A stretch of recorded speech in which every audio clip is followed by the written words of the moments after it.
Welcome to the show. Dave here. Chad, how's it going? Chandler is back again. What's up, Dave? Yeah, not too bad. Feeling good about the show Chad went to last night, our local Prestige Wrestling. Prestige. Gotta love it. I know you have, yeah, Prestige. Prestige. You guys want to talk about it at all, or? Yeah, I might just touch on it a little bit. Yeah, I know you haven't been to a Prestige show yet, Chandler, but that will change at the show on January 5th. Yeah, we're gonna get a few tickets for that. Yeah, it was cool. We had Alan Angels, formerly of the Dark Order. Alan, asshole. Yep, there were many Alan asshole chants for the night. You familiar with Alan Angels? Probably not, Chandler. No, I've never heard of him. He was kind of a lower card guy on AEW in the Dark Order, which really hasn't been featured at all since you've been watching. Nope. That's not Hangman's old group, right? Or it is? He was friendly with them. Okay. So in association with, I see. Yeah. Yeah. I guess they had Amira, which funny, back in the day, a few years ago, she was actually part of the ring crew, I believe. Now she graduated from, I think, the Portland Wrestling School. Yeah, really great. She put on a great show, lots of improvement. Probably my favorite independent female wrestler right now. And her opponent was pretty good too. From Canada, right, Chad? Yeah. Good old Rose. I think I got her to point at me too. That was hilarious. That's awesome. Yeah. Let's see, what else did we have? Jaden, I can't forget Jaden. He was probably one of my favorite male wrestlers in that promotion. I don't know if you remember, Chandler, the guy that Matt took a picture with outside in the hallway at Dynamite. That was him. That's awesome that you guys got to see him wrestle like a week later. Not even a week. Yeah. Yeah, definitely cool. Prestige is pretty neat to have around as like a local promotion that we can all enjoy. Me and Chad were definitely thinking we want to get up and check out a Defy show for sure. I don't know a whole lot about what they have going on. They're only in Seattle, right? Yeah. Swerve's old stomping grounds. So, a lot of talent goes through Defy. Nick Darby, Wayne, right? Yeah, Darby, Nick Wayne. Anybody that wrestled in Pacific Northwest has probably been through Defy. Yeah, but great experience. The crowd is like kind of like a family. Like our buddy that we went with, like he walks in, he's been going to them for quite a while, and he would go to shows that I couldn't make, and he's like starting to like know people and pick them out, and like you walk in the room like, oh hey, I know you. He has heat with one of the tag teams, which is pretty funny. That's awesome. I remember at Dynamite, and their name is, or I was just gonna say at Dynamite, he was recognizing some people in the crowd, like, oh, that guy was going to Prestige. That guy goes to a lot of Prestige shows. Really know each other well, huh? Yeah. We're a tight-knit community. But we're gonna check that out. Should be really fun. All right, yeah. I guess we'll get right into the Collision review. This is 11/11/2023 in Oakland, California. We had another lovely cold open, which I'm really enjoying. I like that whole format, the way they do that, production of it. We get a few words from Darby, Adam Copeland, Sting. We get The Righteous with Jake the Snake and Lance Archer. We get LFI, Don Callis, Will Hobbs, Garcia, Daniel Garcia, Andrade. Quite a crowded cold open, I will have to say. I still love it. Maybe they could have taken a couple people out of there. But yeah, we got Garcia calling out Andrade. Andrade lets us know that we will find out his answer to CJ Perry imminently. We get the intro. Out comes Andrade El Idolo, accompanied by CJ Perry. He made his choice. She'll be his manager, it appears. How do you feel about that, Chandler? Fine. Interested in where it goes. We got to see Miro a couple times throughout the match, backstage watching it, so he's taking notes of what's going on as we are. But personally, this is still only step one in a story that's going forward. What about you, Chad? What do you think? Yeah, I think the feud that's going to come out of this is going to rule, because I think it's going to be Miro's like first real meaty feud, and same with Andrade, since they kind of both came back for Collision. And they're both people that I don't know, myself and most of the crowd, I feel like, is really chomping at the bit to see wreck some fools and hopefully each other. How about you, Dave? You getting kind of excited for this? Yeah, definitely. We're definitely building towards Miro Andrade. I mean, who wouldn't want that? Absolutely gonna be a banger. But yeah, a couple cool moments from the match. We got Garcia trying to dance, but Andrade stopped him. At one point, Garcia walks away from Andrade. When Andrade goes for the moonsault to the outside, we get a beautiful crossbody to Garcia for a 2 count from Andrade. We get Daniel Garcia dancing for CJ Perry. I couldn't tell if she was impressed or not. She did it back. She tried to dance back. Yeah, I think she liked it. Maybe she'll manage him next. Who knows? Yeah, I'm intrigued by her little games she's playing. I think it's a cool character being performed right now. We got a nice ankle lock applied to Andrade by Dan Garcia. Andrade breaks free and hits 2 dragon screw leg whips in a row to Garcia. Looks like he's definitely going for the legs and the knees of Garcia. We get a big double knee to Garcia in the turnbuckle for a 2 count. We get Garcia going for 3 amigos, and we get some Eddie chants, R.I.P. Eddie Guerrero. I think that was... We get a... We just passed the anniversary of it. 18 years ago, I think, yesterday or day before. So... Oh, wow. Wow. Crazy. Sorry to interject, but I think it was timely. So cool. Good for them. Throwing it in. Yeah. Yeah. We get Andrade hitting his double flip moonsault on Garcia. That was the first time I saw that spot. I was like, what the hell is this man doing? I thought it was like crazy. I guess it's a spot, but holy shit. It's Andrade kid, huh? Yeah, no, I don't know how he doesn't blow his knees out every time he does it. I'm like, oh, God. Yeah, unbelievable. Let's see. We get Andrade faking a pump kick and hit Garcia with a spinning back elbow. Gets Garcia in the figure 4 leg lock for the win. Gotta love the figure 4. I'm surprised he didn't arch up for the figure 8. He usually does that. He did, though. Or did he? Yeah. Okay. Okay. Yeah, he held the figure 4 for a while, then he kind of bridged up to it after, like...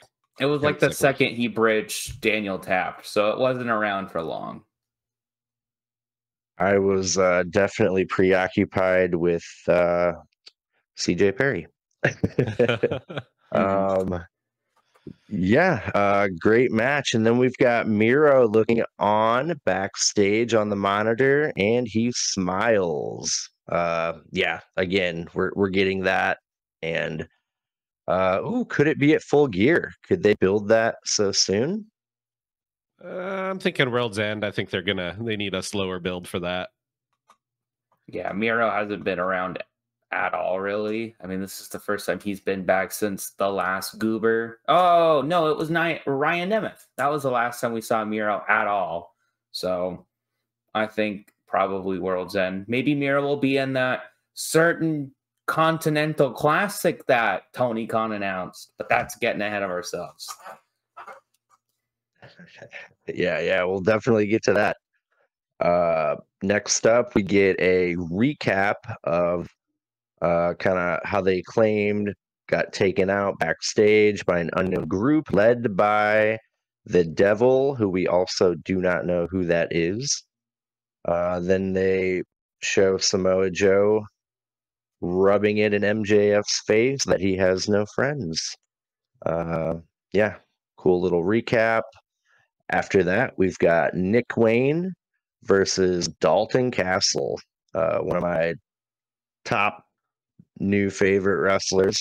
The image, the kind of the comedic value of Dalton Castle. The boys are hilarious. The feeding them, all that, like the freaking the cape with the every part of that. The presentation's funny, good, and he can go too. Like he can wrestle. Yeah, goofy wrestling shit at its best. Yeah, I love I love his rants at the beginning of his matches when he's coming out. He was like, I went to the zoo, I was talking to a gorilla, and he was like, you're a peacock. And I was like, stop your tomfoolery. I love Dalton Castle so much. And like you said, the boys. Every time he feeds the boys, I write it down in my notes. Even if I don't bring it up, he's feeding the boys. That's all I care about. I mean, you got to keep your boys fed. Yeah. It's important. Exactly. Yeah. I also wrote down, we're going to be hearing about All In a lot, huh? Because I'm already kind of getting tired of hearing about it because I think they're really wanting to sell it out, and I think they're a little shaky on it. And I think they mentioned it like 3 or 4 times, and I was like, I get it. It's big. It's also like a year away. WWE just doesn't talk about WrestleMania like at all times. They'll do it when we get like a couple months away, but we're still not on the road to WrestleMania. We're closer to Mania than we are All In. Yeah, I think what happened with Grand Slam, because the first year they had like really crazy ticket sales, and the second it was like like really big drop off. So I think he's just trying to prevent that from happening and keep that momentum. Like 80,000 people at once, and then if they dropped like 40,000 the next time, it'd probably be a pretty big letdown. So yeah, I think he just trying to get some momentum going to not have a similar thing happen.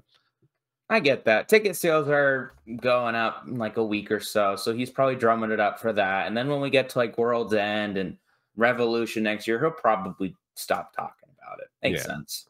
I mean, I would imagine they're going to get a good chunk of maybe, the American audience who are like, wow, I have plenty of time to make this happen.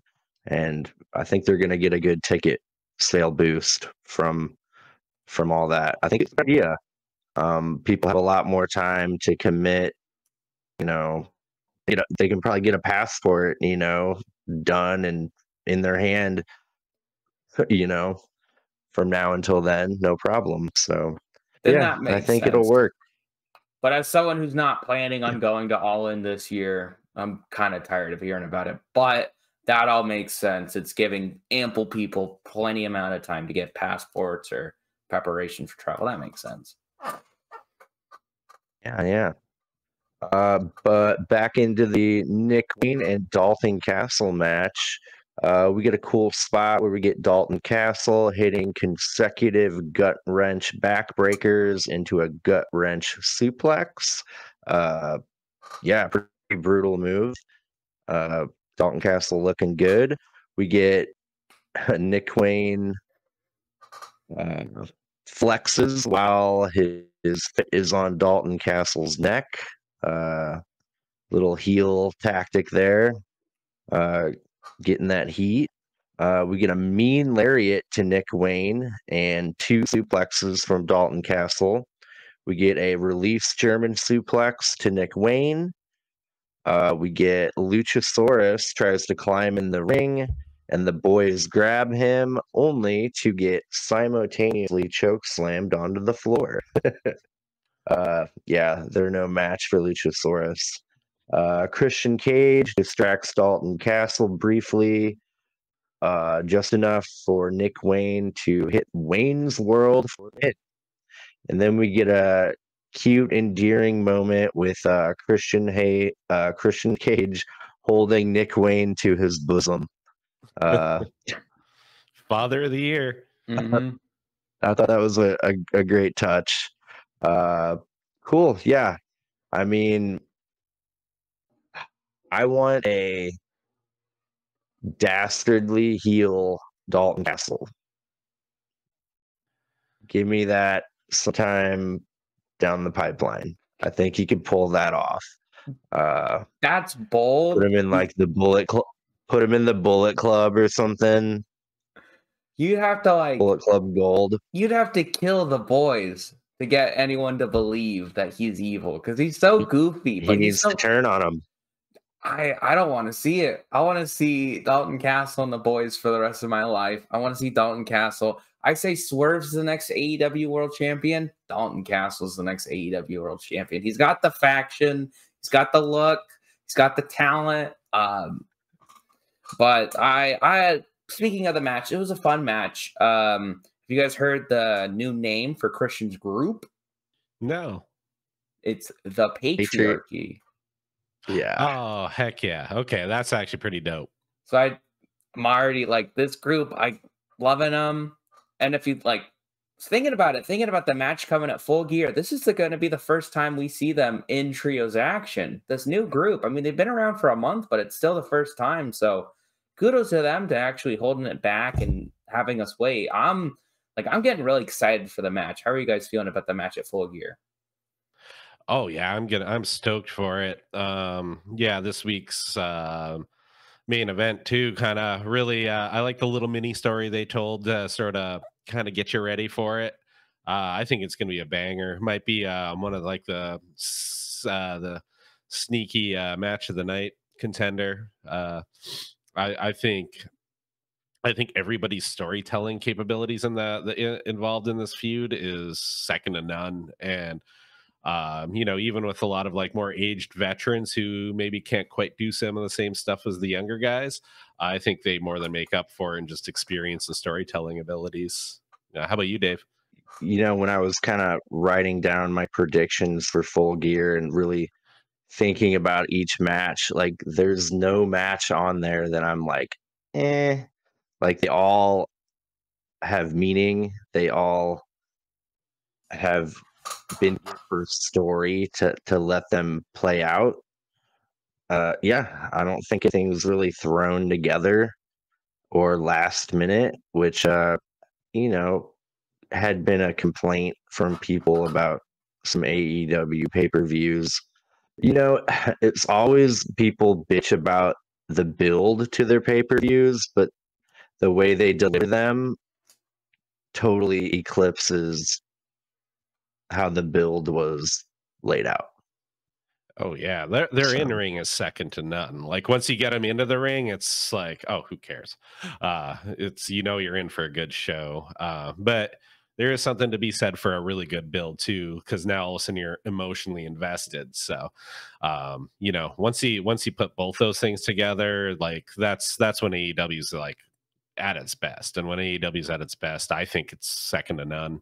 I would agree with that. I mean, with the matches themselves, I think there's going to be a lot of like emotionally resonant moments. Like that's a WWE thing, is thinking about the moments. But I can see a whole lot of moments coming from this show, as well as excellent matches. And I mean, every single one of these has been built up for at least a month or so. Maybe less so the tag title match, but that's still been a couple weeks. So, yeah, I'm looking forward to it.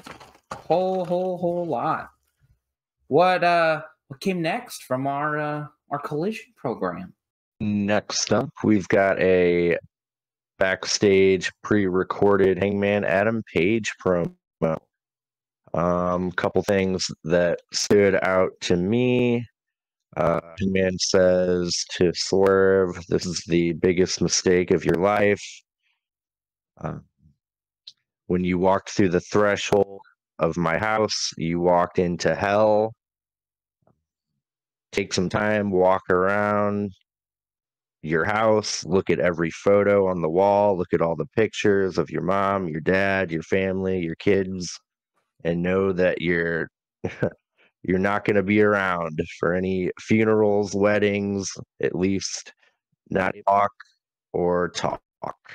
At Full Gear, I'll take you to the bottom of the abyss and leave you in the fire in eternity."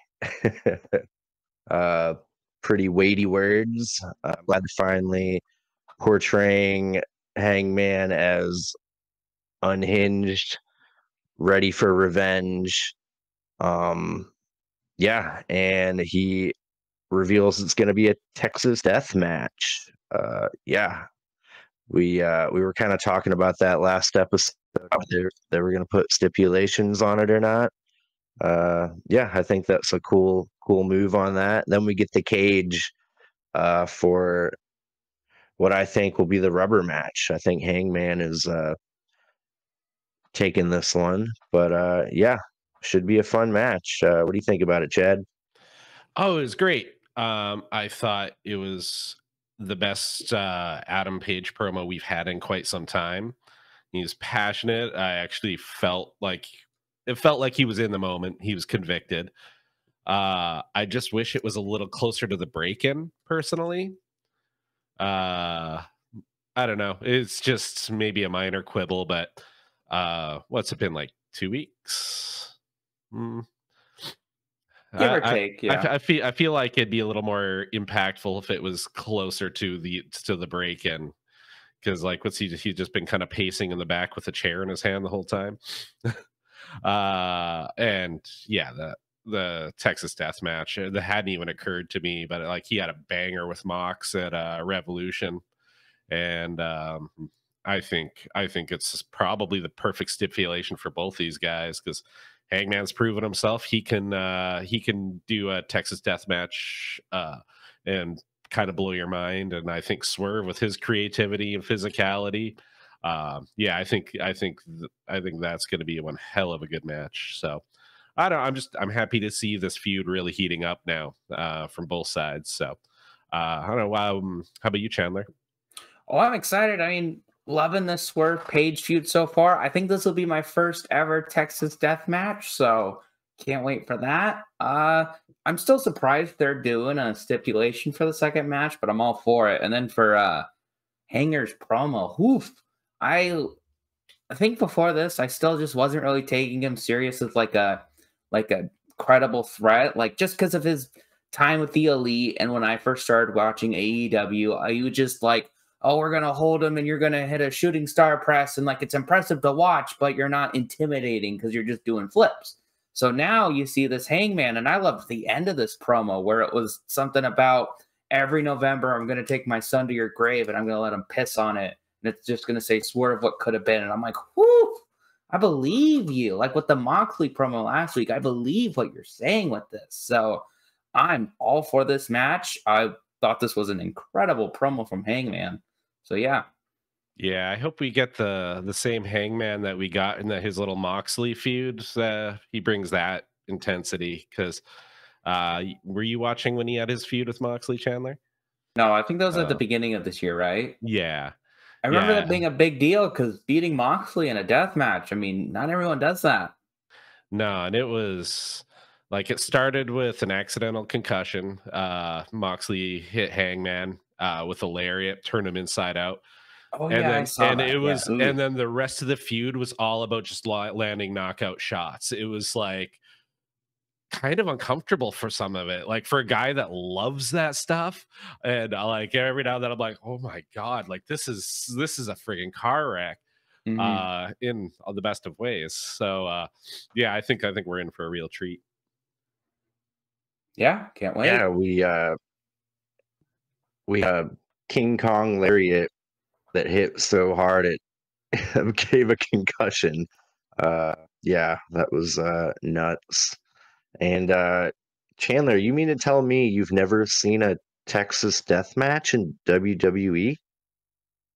Well, they haven't done one since like maybe 2002, and I just haven't gone back and watched them. So they don't do Yeah. them. They don't bleed anymore. Yeah. I Yeah, don't that like was my it. sarcasm. The only one who gets only one who gets to bleed is Brock Lesnar, and that's when he charges at the fucking ring post full force. And that's Brock Lesnar. Are you gonna tell him not to bleed? I Yeah. won't. Yeah, or make somebody bleed. Yeah. Randy Orton. Ugh.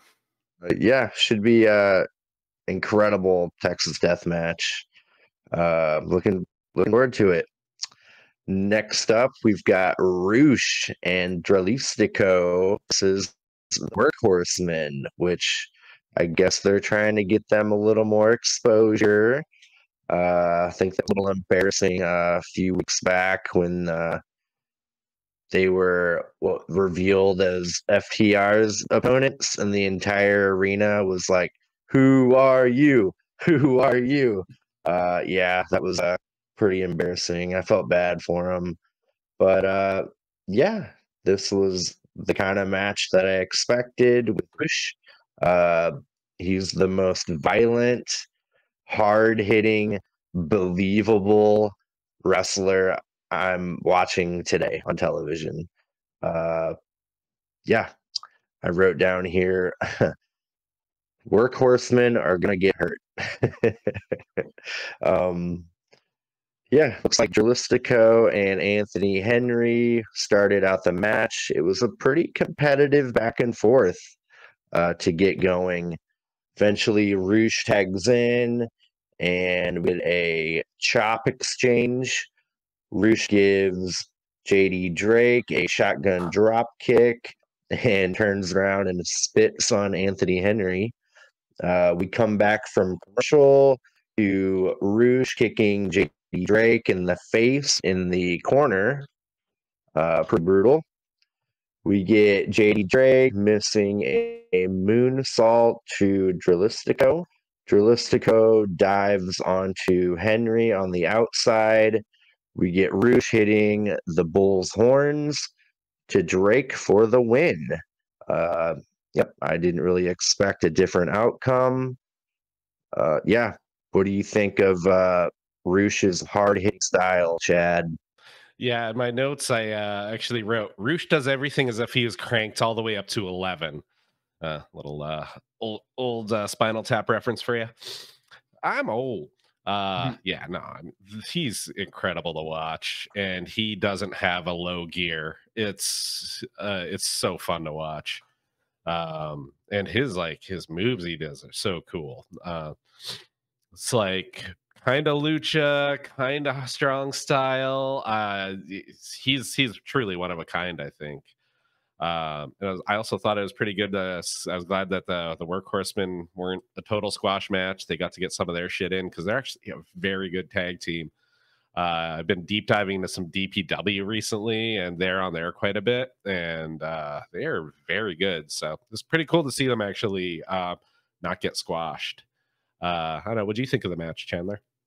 I thought it was entertaining. It was odd for me. I was like, you see a jobber entrance, you're like, oh, it's going to be a quick match. And so I thought it would be like a quick squash match, but no, it was fairly competitive.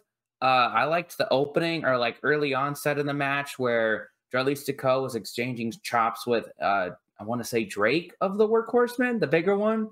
And then Dralistico was taking a bit of damage and wasn't doing much to Drake. And then Dralistico tapped in Roosh, and Roosh wasn't phased by Drake's chops at all and was chopping him down with his own. So I really liked that comparison. For me, it just felt like Roosh was the star of this show, and they're kind of building all of this around him. It's odd that he's in the tag title scene, but maybe everything else is just a little too crowded at the point. Don't really know where to insert him. So as long as he's in a championship match at any stage, I think that's fine because he's incredible. His little spot, I think they did it in picture this week, but where he takes them all around the outside of the ring, runs them into each barricade, just a fun spot. He's insane. What do you think? You excited for the tag match this week? Yeah, this Saturday. Yeah. I'm glad we get Roosh on a pay-per-view. I mean, who's gonna argue with that? I know people were like clamoring for him to come back up until when he actually returned. He had a few kind of teaser vignettes that they would air leading up to him actually coming back. But yeah, the crowd, I remember in Seattle, like there were some signs, we want Roosh. Yeah, it's good to have him back. I believe there was some controversy a few months ago with a match with him and Jungle Boy before Jungle Boy turned heel. I think he was a little too stiff with him or something happened along that line, and he wasn't on TV for a while. Like, I don't know, for punishment or to learn his lesson. But yeah, like I think they need to have him on every week. And he was the Ring of Honor world champion maybe a year and a half ago, for quite a while, I believe. And I can see him maybe winning the AEW championship within 2 years, for sure. That would be impressive if they want to put it on a young up-and-comers. Roosh would be a good one. He'd have excellent matches at the top of the card. I think that's what's really promising about AEW right now is they have a lot of good up-and-coming stars that you could put that title on. You have Roosh, you have Swerve, maybe not right now, but Miro and Andrade aren't too far away from that. So future's relatively bright for AEW at this point.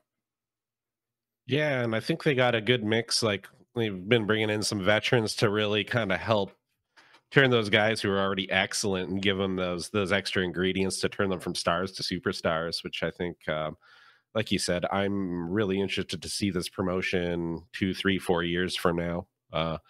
And hopefully we'll still be talking about it then. Mm-hmm.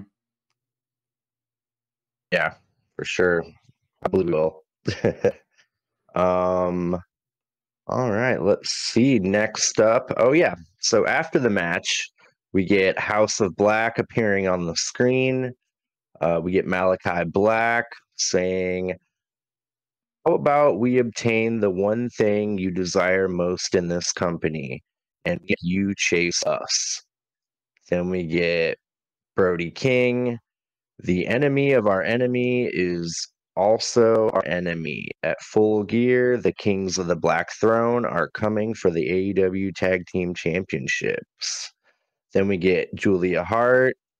"Willow, Sky, you keep rejecting my gift, and Statlander keeps interjecting herself into my business. If I beat Willow tonight, give me a rematch at Full Gear." Awesome. We're getting 2 women's matches on a pay-per-view for the first time ever. Dude, the women's division is on fucking fire right now. Like, comparatively speaking. Yeah, there's lots going on. Lots of storylines. I think this is an excellent use of of a faction. How it's them against everyone. Like, we're not making alliances. Men, women, don't care. We're gonna mess everybody up. I love that whole, the enemy of my enemy is actually not my friend. They're also my enemy. I was like, hell yeah, you guys are beasts, and I hope they can just keep up this thing. And I also kind of like that they had a more literal promo. Sometimes they get a little too spooky, too much metaphors, and you're like, what the hell is he talking about?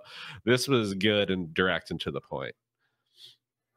Yeah, I like the idea of having multiple House of Black members and multiple multi-person matches at Full Gear. And that may or may not have something to do with my predictions, which we may or may not be doing after this. Who knows?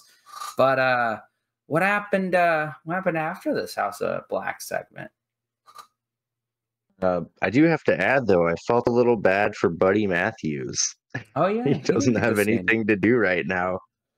But throw him in the match with Jay White and MJF. Who cares at this point? Make it a triple threat. Everyone wins. Yeah. But yeah, after that we've got a backstage segment with Lexi Nair with Chris Statlander and Willow Nightingale. Lexi Nair wants to know what Statlander thinks of the TBS title picture. Statlander thinks Willow deserves the title shot, and she won't comment on Sky Blue. So yeah, we'll just have to see what happens later on in the episode. And did Statlander forget the name of the title she's carrying, by the way? I don't know. She did. She seemed super wooden in that segment. Like, I haven't heard her do many promos before, but she just like stumbling over her words. She didn't really know what to say. I was like, is she all right? Like, was she the right choice for this? Well, I think, that might be changing soon. I don't know. Who knows? But anyway, yeah, let's take a quick moment to remind our audience to like, subscribe, comment, all that fun stuff you do on YouTube.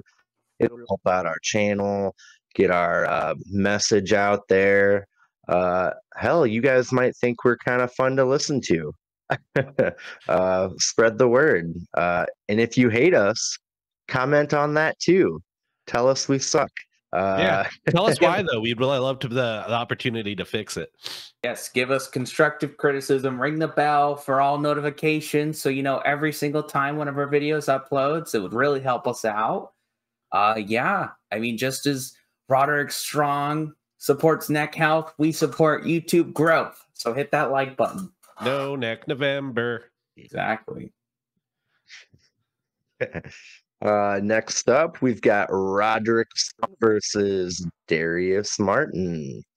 We've got Roderick Strong being rolled to the ring in a wheelchair and a neck brace by the Kingdom. I really like Roderick Strong's metal theme music. It's pretty cool. It's like almost too cool for him. Yeah, really like that theme music. The crowd chants "Neck Strong." Kind of like that. Wait, did we talk about? Pretty over right now. Did we talk about him willing himself out of the wheelchair with the Kingdom, egging him on? I'm sorry, that was my highlight of the night here. That was so awesome. Roderick Strong just willing himself. He's slowly like, I'm eating this up. I don't know what their grand plan is with Roderick Strong. But he is fantastic right now. I'm so glad that he's in the ring and he's doing this bullshit. It's so funny. Sorry to interrupt. I had to interject. I couldn't remember if we said that. Oh no, I agree. It's great. And also I need to buy that merch t-shirt to continue my line of wiener related wrestling merch t-shirts. Punch him in the wiener, then hit him with a pile driver. That's awesome. That'll go nicely with my Redeem D's Nuts t-shirt. Yep, that would fit. Cool, yeah. I'm really liking the little taste of the real Roddy Strong. We get a half Nelson backbreaker to Darius Martin, loud chops to Darius, and then another backbreaker in quick succession. Roderick Strong can go. I think we kind of touched on that either last episode or the one before that. Like, he was gonna show us, who he really is. Damn, yeah, he really showed up on that. At one point, Darius Martin runs up the turnbuckle into a Pele kick to Roderick Strong. Beautifully done. We get a sick kick to Darius Martin from Roderick Strong. We get Roddy hitting the end of Heartache for the win. Yeah, really really great match. He kind of squashed Darius, like in a way. Like, yeah, that was really quick, really concise. Then we get the Kingdom putting the neck brace back on Roddy. He gets back in the wheelchair. The Kingdom lay out Darius Martin with a wiener punch, and Action Andretti comes out to help. But he gets there too late. Yeah, give me more Roderick Strong. The whole gimmick, the wheelchair, everything's great. Uh, what do you think of the wiener punch, Chandler? I think it's funny. There was another part in the match where Darius Martin was in the corner and Roderick Strong was standing up and beating him down, and he's just hollering. He's going, Adam, Adam. So it doesn't even have to be Adam's somewhere in the room or on call or whatever. He's just yelling. He's just yelling for Adam whenever he feels like. So this Roderick Strong Kingdom connection, I'm loving it. I'm all for it. What did you think, Chad? Oh yeah, this is so entertaining, and they ride such a great line of goofy wrestling shit and like drama and serious from times. Like it's like they're doing such a good job of keeping me engaged. It's quickly becoming probably my favorite feud right now. Although I think I'd actually kind of love to see Roddy and the Kingdom feud against Dalton Castle and the boys. That would be pretty amazing. It'd be inspirational. Yeah. Trying to prevent him from feeding the boys and stuff. I think that'd be great. You couldn't do that. Not my boys. Not my boys. Man. Yeah. Very, very fun stuff.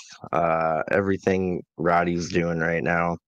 Again, I don't know anything about his work in NXT or WWE, but what I'm seeing right now, he can do the comedy, he can do the badass, brutal ring assassin thing too. Like, yeah, all around great. Yeah. Next up, we get a weird little impromptu Tony Khan announcement, I guess we could classify it. Apparently, this isn't a big announcement, but all-in tickets for sale in a month is like, okay, Tony, whatever you say, honey. Yeah, I'm pretty sure he overcompensated for being dogged on how he handled the last big announcement. So he just didn't But this one announce is an announcement. This one is though. Yeah. If he flipped those two, man, everybody would be like, "Oh yeah, go Tony, you did good," but he didn't. Sorry to spoil Bryan Danielson back early from injury. Like that is also a big announcement. Yeah, John Cena levels of healing. Yeah. Sorry, I'm like, what's up, Tony? What's up? Yeah, we get revealed that not only will Bryan Danielson be competing at All In 2024, but he will be the first participant in the brand new AEW Continental Classic Round Robin Tournament kicking off November 22nd in Chicago. Yeah, that's a big fucking deal. That's basically G1 Climax, right? Yeah. No, it's a round robin style, not a single elimination. So I think creatively that gives them some lot more interesting stories to tell because like a top guy can lose in the first round and still have a path to win the thing. So yeah, no, it's if he does this correctly, this could easily be right up there with the G1 for sure. Chandler? I'm excited for it. I mean, a lot of people are saying this is just Tony Khan made a G1 for Bryan Danielson because he missed out on the G1. And it's like, who cares? If this is like a big thing that AEW does going forward, who cares? G1s are cool. I've never watched it, but the idea of a 12-man round robin tournament of some of your biggest talent, I mean, the problem with this is that there's too many big names to put in here. Like God, Kenny Omega, even Jericho would be fun. Anyone from the Callis family. You could throw in tag teams like FTR, split them up. You could throw in bits of House of Black in there. You could throw in Christian or Edge or Sting or, my gosh, MJF. Ric Flair. Even, the Bullet Club Gold, Paul White. Ric Flair.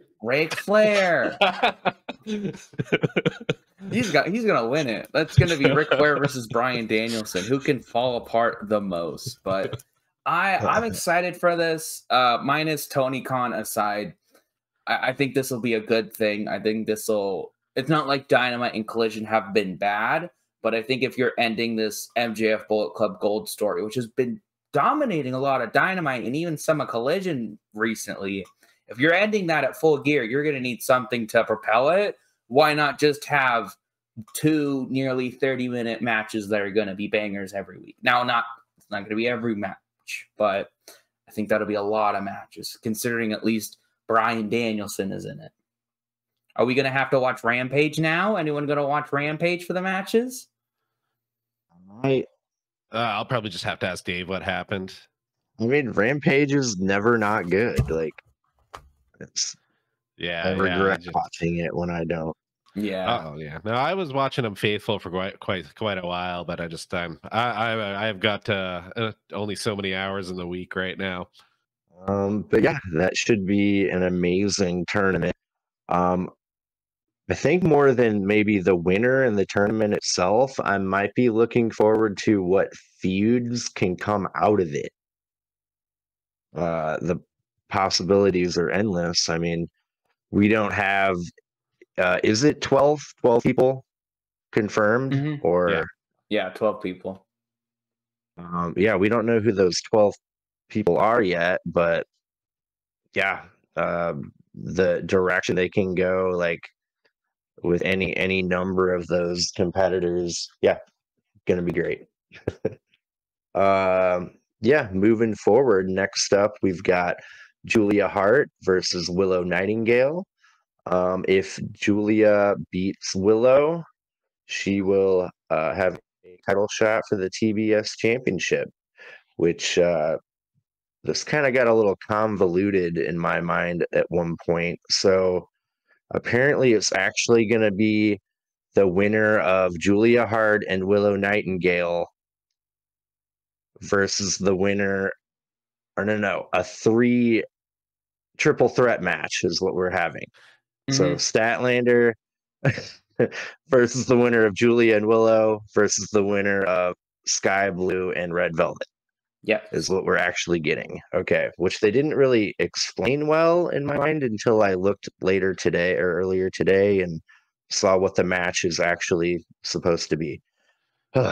Anyway, yeah, really great match. Julia Hart has got a presentation that can't be beat. The freaking goth, like, House of Black going on. Willow Nightingale's a fan favorite with her bubbly, fun demeanor. We get a really cool hair Beal to Julia Hart. Willow just throws her by her hair across the room. We get Willow going for a cannonball and imitates Brody King's ho, ho, ho grunt. The crowd really liked that. We get Julia put in the gory special by Willow, and then we have Sky Blue watching backstage on a monitor. A little later, we got Willow suplexing Julia Hart on the outside. Willow hits a big clothesline to Julia, and then both women are down. The crowd applauding. We get a big spine buster to Julia Hart for a 2 count. Then Willow goes for a gut wrench power bomb, but her shoulder hurts too bad and can't get her up. Julia does a cartwheel lariat. Then Julia tries to get the Heartless lock on Willow, but Willow just stands up with Julia Hart locked on her. Willow gives Julia Hart a big pounce across the ring, and we can tell Willow's shoulder is definitely hurting. Willow goes for a cannonball at one point on the outside, while Julia Hart is leaning against the steel steps. But Julia Hart moves out of the way, with Willow taking all the brunt of that move. We've got Willow doing a half and half full Nelson slam to Julia for a 2 count. Then Julia ends up hitting her top rope moonsault for the win. Looks like we're getting Chris Statlander versus Julia Hart versus to be determined. Yeah, they need to push Julia Hart to the moon. I want her to take that entire match at Full Gear and take the belt. So, yeah. What do you think of the finish here, Chandler? I thought it was an interesting finish. I mean, I watched this match and thought Julia Hart was going to win the entire time just because I felt like that was the more interesting story of doing the rematch. It's not like I didn't like Willow. I've become a pretty big fan of her in these last couple of weeks of watching. Like you said, I really liked her matching Brody King's bark. Thought that was pretty freaking cool. It just kind of felt like Willow did a lot of the damage and then Julia just hit a moonsault and won. But it was still like an interesting back and forth. There was a really good submission spot early on between Willow and Julia. So I thought it was a fun match. Kind of felt like it could have had a little bit more of a bigger build. Like it could have been a bit more of a bigger deal, but you can't ask for everything. It was still an entertaining match. What did you think, Chad? I liked it. Some things kind of occurred to me while I was watching this. First of all, yeah, I would have liked to see maybe a little more build for her before she hit the moonsault, just to make the win make a little more sense. But also, like, I know she's kind of billed as the heel in this, but she's not using a whole lot of heel tactics. Like, she's usually fighting from underneath because she's usually the smaller person, and other than Brody occasionally barking at people, there's like not like a lot of like distractions. She hasn't really used the mist much. She's just fighting for the wins, and so I'm finding that kind of interesting because yeah, like I think if she just got a little more offense off before the her big knockout punch, she'd go from good to great. Yeah. And oh, go ahead. I was just gonna say, even something as simple as misting, having Willow follow over, and then hitting the moonsault, I would have bought that 100%. Like, oh yeah, that makes sense. But like a little bit more of a back and forth would have been nice. But I still enjoyed the match. Yeah, same. Yeah, like I said, it's like it's not complaining, it's just constructive criticism. Like, it's a good match. It could have been a great match. How about you, Dave? Yeah, I mean, Willow is really aggressive, really powerful. But Julia Hart, I believe, needs that push a little more. She'll probably benefit from having a title more than Willow will, storytelling wise and character wise. Yeah, I don't think Willow needs a title actually to be popular and over. Oh, my dog. But yeah, yeah, great match. I do agree. Julia kind of swooped in and won that one. But how about that spot where Willow goes to powerbomb Julia and she just sits on her butt instead of landing on her back? I like that. Yeah, I like that counter. When that hurt too, it was a really cool counter. But I was like, you think about Hulk Hogan and how much he complains about the leg drop and how much damage that did to him. But that was, I mean, every single match ended with a leg drop. So I think that's the difference. But still, it's like, ooh, was that a counter? Did that hurt you any less? But it was still pretty cool. Yeah, great match. I mean, it's probably going to be Statlander, Julia Hart, and Sky Blue at the pay-per-view. But yeah, we'll see. I'm not sure when that match is going to be with Red Velvet and Sky Blue. I think just Dynamite. Possibly Dynamite. That sounds right. Yeah, should be cool to watch everything unfold with that. Next up, we've got Lexi Nair backstage with Ricky Starks. Basically, everyone's gunning for their titles all of a sudden. We get it revealed that we're going to get Roosh and Drilistico versus FTR versus Ricky Starks and Big Bill versus Malachi Black and Brody King at Full Gear for the AEW tag titles. Yeah, I feel like that would be the most thrown together match of all the matches on the pay-per-view, but like you said, Chandler, like we still had like some build for this. So and especially with Malachi Black and Brody King challenging for that belt earlier on in the episode, it definitely fits. It makes sense. Yeah, it was kind of cool, like seeing Lexi Nair standing next to her husband, like they're married. That was kind of cool. Lucky man. Mhm. But yeah, should be fun. We'll talk about in our prediction video when we upload that who I think will win that. But yeah, should be a great match. How do you feel about it, Chad? Pretty good. I think Ricky and Big Bill are getting some really good chemistry together. Really fun to watch them on camera, and they kind of play off each other pretty nicely. So, um,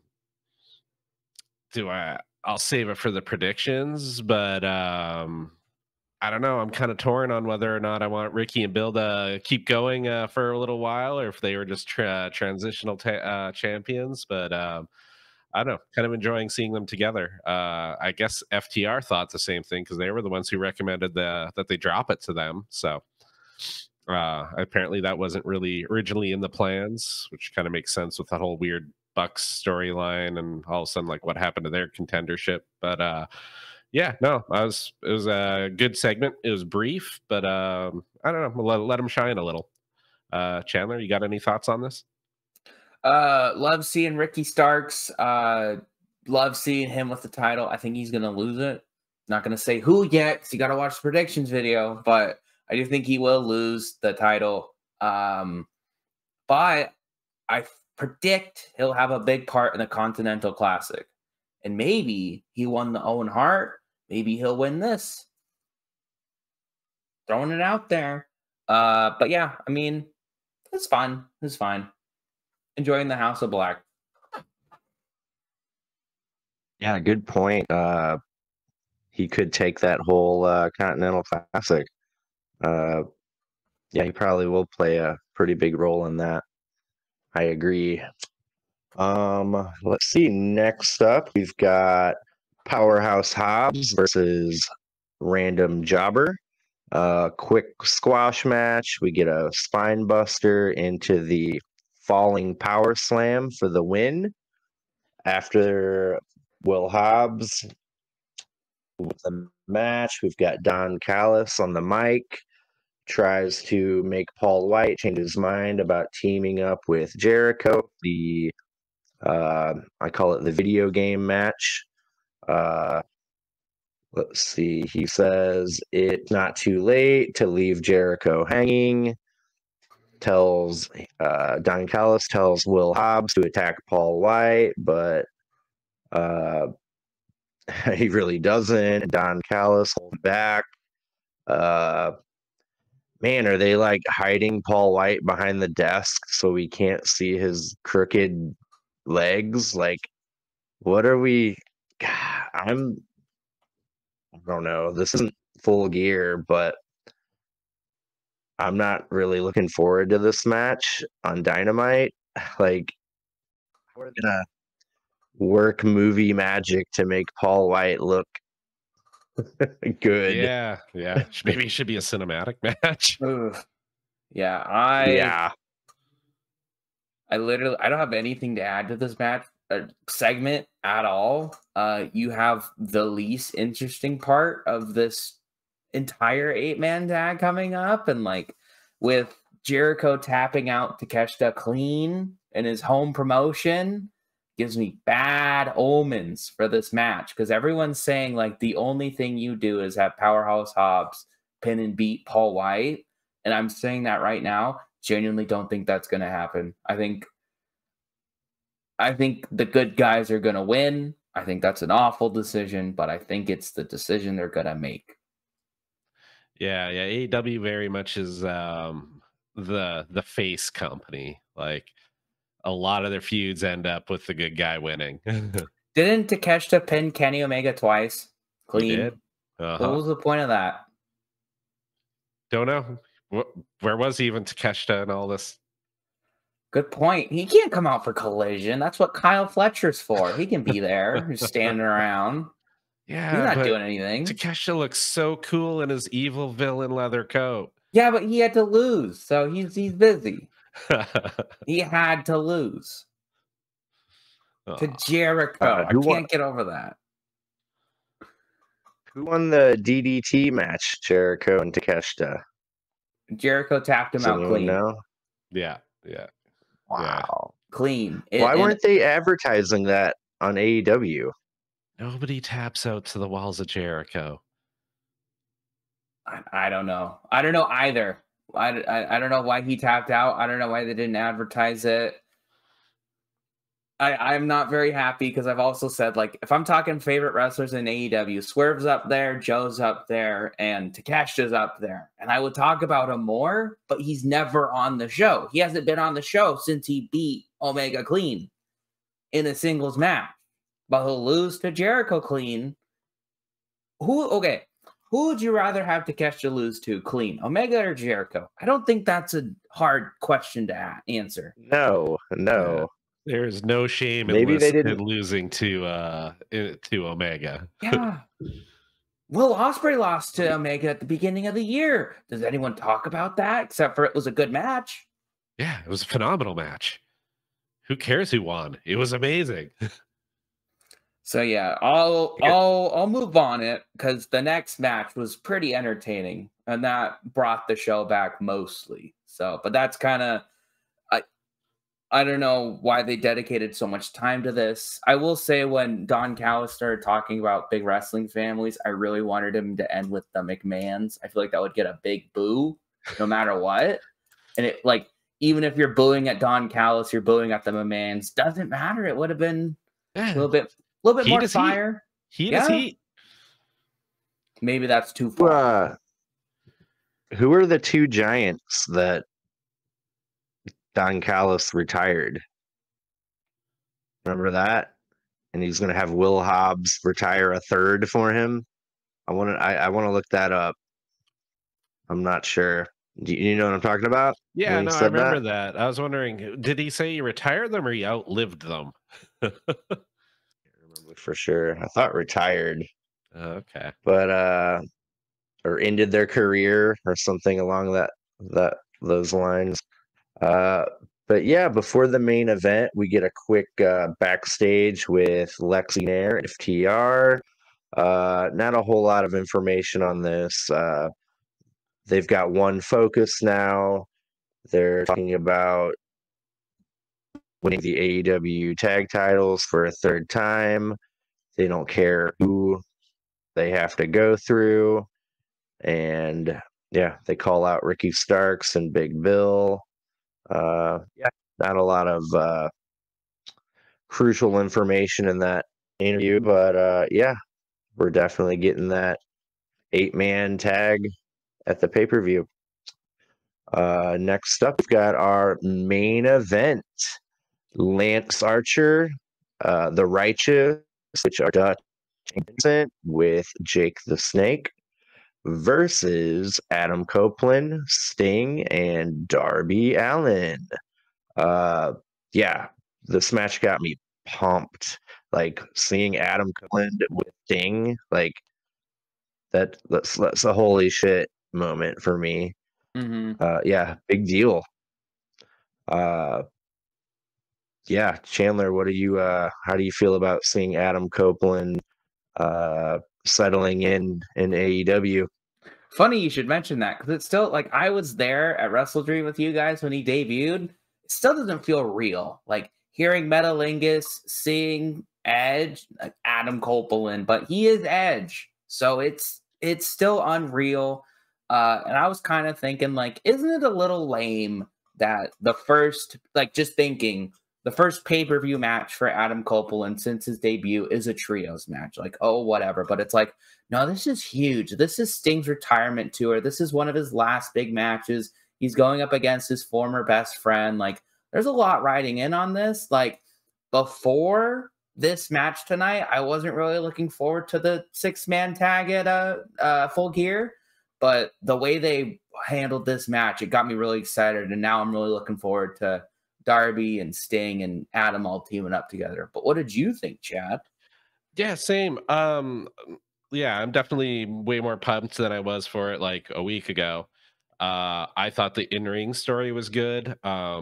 Which it's my favorite form of storytelling is when they still tell the story in the ring of, are these three gonna gel? Because there's the old adage that a good team will always beat a group of good individuals, and you sort of saw them start as a group of individuals, and by the end they were a good team. So it was a cool little story, and then they tied Christian back in at the end there, and all of a sudden I'm like, I'm really looking forward to seeing this now. I think for what it is, it'll be a very good match. Dave, I know you are the Sting super fan of the group. Do you have any more thoughts on this one?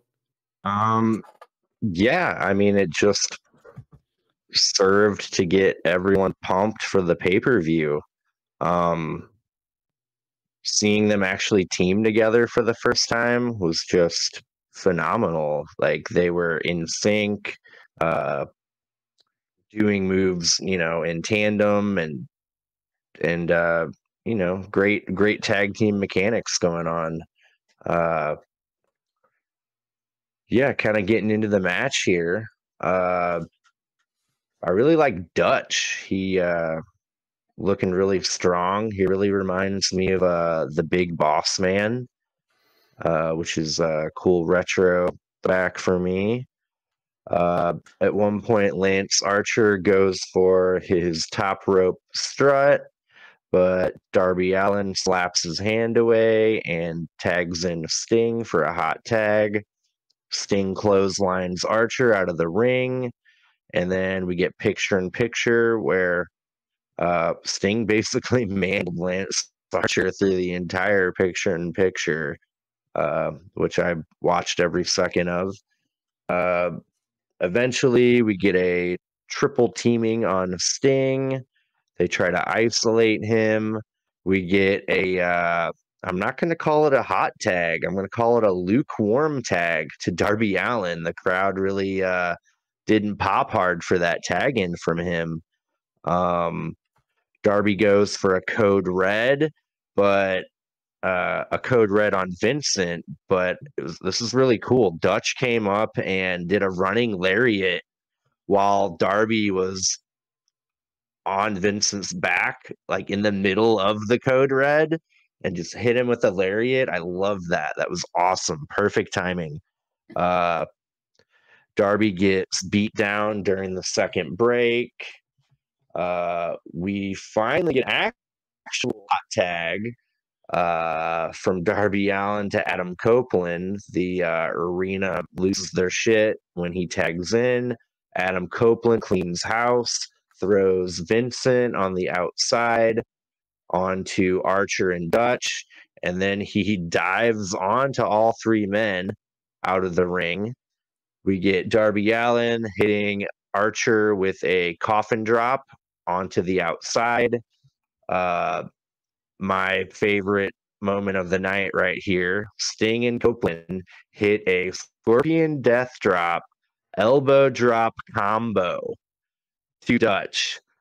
We get a Stinger Slash to Vincent, a Spear to Vincent from Adam Copeland for the win. Feel good moment, good win. And then what do you know? We get Christian Cage's music hitting. Out comes Christian Cage, Luchasaurus, and Nick Wayne. We get a little stare down. Really funny moment. We get Nigel McInnes emulating the it's Sting, but doing it's Christian when he comes out. Yeah, I thought that was pretty cool. Yeah, Sting is the GOAT. That fucking guy. He can still go. He's still got it. Actually, John Cena's the GOAT. I only say don't that. think so. So John Cena's been back for like 2 months. He just left because the writer's strike's over, or the actor's strike is over. But WWE, with them and their buzzwords, has been calling him the greatest of all time this entire like run of his. So I think they're trying to scrub Ric Flair out, and John Cena's it. He's the greatest of all time. So I don't believe it, but I had to jab it in there. Yeah. I'm surprised they didn't try to shoehorn another world title on Cena while he was there, because isn't he about ready to break Flair's record? He's tied with him. He needs one more, and for the longest time, I've been a Cena fan since I was a kid. He is one of my favorite wrestlers. Up until about this run that he's had this year, I would have said yes, 100%. He should win one more title and break it. But now that I've seen his quality of matches and seen that he can't go anymore, he should not win a world title. So I think it's gone. It's like the Undertaker and Sting match that people wanted for years, and it could have happened a couple times, and you got really, really close, but something fell through, couldn't do it. So I think we've missed the ball, and I've given up. I think they're going to have Charlotte Flair break the world title record. You have to admit, though, John Cena in the Firefly Funhouse match, that was goated. Oh, I loved it. Like, literally this year. Did you watch his WrestleMania match against Austin Theory this year? Yeah, I did. Terrible. Yeah. Terrible. No. Yeah, no, he's basically become like a parody of himself. Like, I think part of it is he's physically can't do it. Also, I think he probably thinks he shouldn't, because he also has an acting career to worry about, and if he gets injured, that puts that stuff on hold too. I mean, WrestleMania 29, The Rock got injured in his main event match with John Cena. That delayed the Hercules movie that he was filming around the time. Cost the studio hundreds of thousands or millions. Yeah, because he got injured in the match. So, there was a time where I wanted him to do it. That time has passed. But back to AEW. That's enough John Cena for now. For me, it felt like this is how the match at Full Gear can go, with it being a big build up to Adam Copeland's hot tag. They're probably going to have him immediately when they get to that hot tag go against Christian. So yeah, and look at all the generations they're going to have in the ring at once.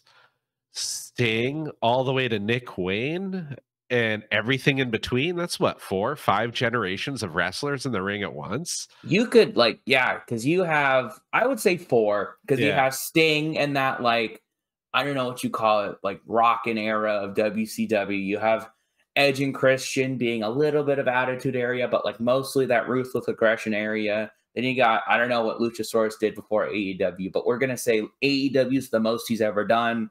So then that's that early AEW of Darby Allin and Luchasaurus. And then this new AEW of Nick Wayne. Like, that's something I hadn't thought about, but that is a lot of cross-generational talent in this one match. It's a lot of perspectives. Like, it's almost a passing of the torch.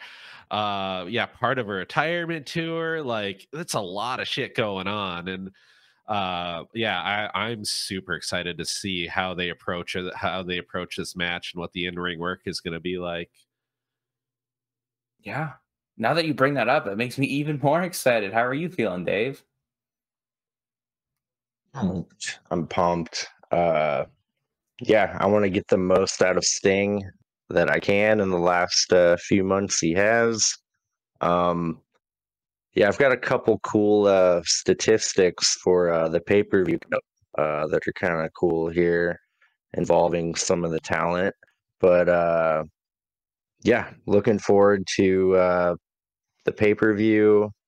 We've got one Dynamite and a Collision before the pay-per-view. Speaking of And that I collision, thought they weren't doing a collision because it's a Saturday pay-per-view, so they're doing the pay-per-view in lieu of collision, aren't they? it's going head to head with SmackDown. Damn. Collision. Yep. Wow. Friday Night Wars back, baby. Are we gonna have any more Okay. Tony Khan meltdowns on Twitter or X or whatever? I hope not. We could. Yeah. Yeah, let's get into our high point, low point for the episode. My high point for the night was specifically that Scorpion Death Drop elbow drop combo from Sting and Adam Copeland to Dutch. Seamless tag team cooperation right there. Loved it. And then my low point is Paul White. Like, he just stands there and looks mean. Like, he's not doing anything. Like, I don't know. Like, I'm not really looking. I mean, I can see why they didn't put him on the pay-per-view. But yeah, man, I don't know. We weren't the only people talking on the internet about his like crooked legs when he was standing there, you know. It did not look natural. And I'm worried for the man. So yeah, that's my high point, low point. How about you, Chad? For me, I'll start with my low point. Statlander. I don't know. She just, I think they didn't need her. You need that segment. She didn't seem like she was either into it or just was prepared for it. Maybe, I don't know. But yeah, just I felt like I could have done without that segment. High point for me was Roddy and Darius. They both went for it. It was a great match.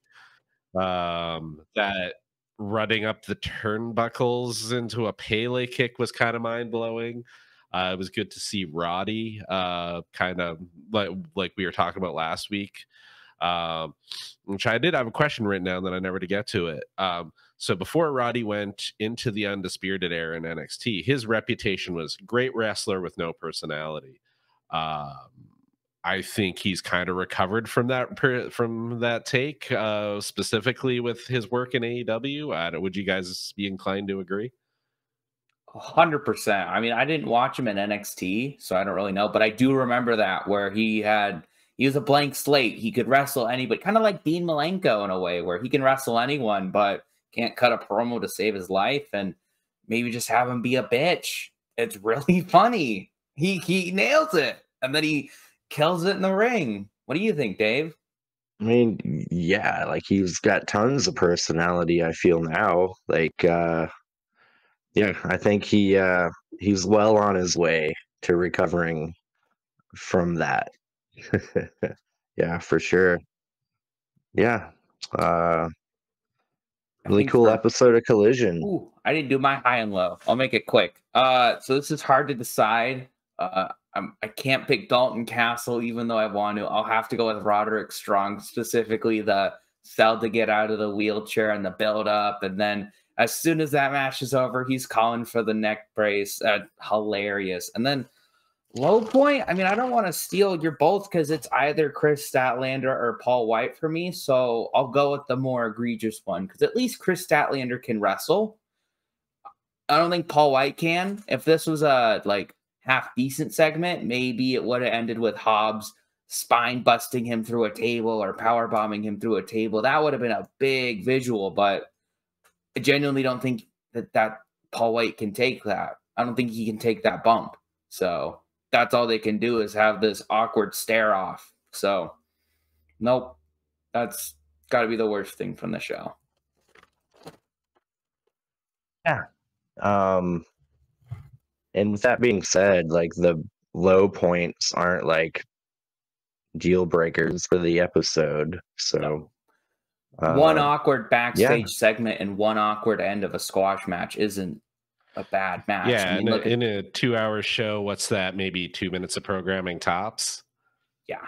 Look at the opener, look at the main event. I mean, both fantastic matches, fun little bits sprinkled all throughout. It was a good match at Collision. A good show. Cool. All right. That about wraps it up for our Collision 11/11 2023 review. Make a wish. Go ahead.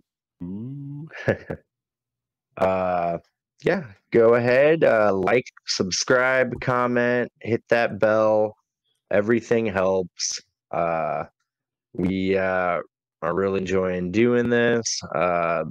The critical thinking involved in what we're doing with this is just such another level for me, having to like do 3D chess in my brain to figure out why things are happening or where I want things to go, or little backstage details that, you know, may have to do with things, and dirt sheet rumors. It's all fun, like doing all this stuff. Like, I don't know about you two, but I feel like I should have been doing this years ago. Just a little spark, but you wanted me to do this years ago. I would have unironically said book Stardust to win the WWE Championship. I'm not that dumb anymore, so I think I'm at a decent spot now. I mean, I'm not against that. Whoa. He wasn't belt strong enough. I would have just said, have him win the Rumble. Have him win the Rumble and he'll win the title. So I think I'm a bit better at this now. Yeah, a little bit more critical thinking. Yeah, I definitely it turned it in from like, it's always been a passion of mine, but it turned out something that on Wednesdays I come home, eat pizza, sit on the couch, and kind of passively watch the show, to something that it's like I definitely consume it a lot differently now, which is, I don't know, it's a good thing. I definitely I appreciate everything that goes into it so much more now, because, you know, you think about like things like booking decisions and the athleticism, and it's a crazy amount of crafts and witchcraft and artistry that goes into all this that you don't really think about until you start having to think about it. Do you two have anything else you want to add to this episode? Okay. I got one thing. Maybe you'll explain it. It was weird that Andrade came out with a mask and then took it off immediately. What's that all about? That's what he does. It's just what he does? Well, going further back, it's actually a commentary on his like lucha background, because he is or was a lucha wrestler that really embraced American culture, and there is that actual pretty big story behind it. I can't remember the exact specifics of it, but I do remember when he first got signed by WWE and NXT, it was a big deal that they unmasked him, and it, like, you know, it's a joke that a lot of those luchadors aren't pretty under the mask, and they were like, "Oh, you're beautiful. Yeah, we're gonna push you to the top." So I remember that. So maybe it's like some commentary on that. I don't know. But other than that, good show.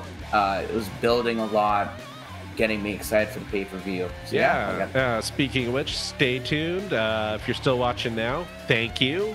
Like, share, subscribe again. And coming up in the next day or two, we'll be doing a predictions episode. So stay tuned for that. I think it's going to be fun, and I think we're going to put some stakes on the line, maybe like a hot sauce challenge or something. Sounds good. Oh, I got one more thing too. Chad, where can our listeners find us on audio only platforms? Oh, that's right. I've been slowly pumping these out, getting all the technical stuff figured out. Currently we are on Apple, Spotify, and Podbean, and I'm going to keep adding more as we go, so keep your eye out for that. So yeah, whatever your favorite audio platform is, we'll be there. I didn't even know that. That's awesome. We're on Spotify now. SoundCloud in the mix, dropping some beats. Yeah. I don't even think you can do podcasts on SoundCloud, but that'd be fun. Cool. All right. Fun episode, gentlemen. Everyone out there, thank you for joining us, and check us out for a Full Gear 2023 prediction video coming out soon. Have a good one. Bye-bye. Peace.